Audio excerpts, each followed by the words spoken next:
এই দিক দিয়ে নামছে, হ্যাঁ চালটা খুলে এটা করে চালটা খুলছে, খোলার পরে এই দিক দিয়ে তারা গডরেজের উপরে পা দিয়েছে, পা দিয়ে এখানে প্লাস্টিক বক্সগুলো ছিল ওইগুলা নিচে নামাইছে, নামে এগুলিকে চেক টেক করছে, প্লাস্টিক বক্সটা চেক টেক করছে, আর একটা ওইখানে নিয়ে রেখে দিয়েছে, এটা খুলতে পারছেন, এটা সিল করা দিকে এটা আছে। আচ্ছা, এখান থেকে চাবিটা নিয়েছে আর ডিবিগুলিকে নিচে ফেলে রেখেছে, আর এই বক্সটা ছিল ওইটার উপরে। আচ্ছা আচ্ছা আচ্ছা। আর বক্সটার নিচে ছিল এখানে থাকতো আমার ঘন্টাটা, এটা একদম পিতলের ঘন্টা, এই 2 কিলোর উপরে হবে ঘন্টাটা। এই ঘন্টাটা নিয়ে গেছে, ঘন্টাটা নেই।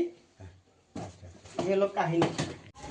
আজকে সকাল 6:40-45 আমি যখন ঢুকে এসে দেখি, আমি প্রথমে চাবি দিয়ে লক খুললাম, লক খোলার পরে যখন দরজাগুলি আমি খুলে দেখি ভিতরে সবকিছু তছনছ, মানে আলমারি ভাঙ্গা, গডরেজ ভাঙ্গা।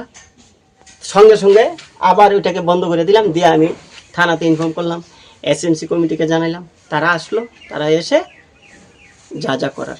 টাকা বলতে এটা তো মর্নিংয়ে তো আসলে টাকাই থাকে, একটু আসছিল সামনে সরস্বতী পূজা, তো সরস্বতী পূজার উপলক্ষে আমরা চাঁদা কালেকশন হয়েছে, তো এখানে আমার হিসাব যা হয়েছে 4,680 টাকা আমার একটা লকারে ছিল, ওই লকারটা ওরা ব্যাঙ্কে দিয়েছে, ব্যাঙ্কে টাকাগুলো নিয়ে গেছে।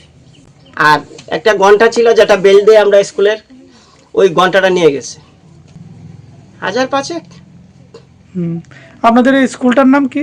তেবাড়িয়া হাই প্রাইস সেকশন। আপনার নাম? তপন সরকার।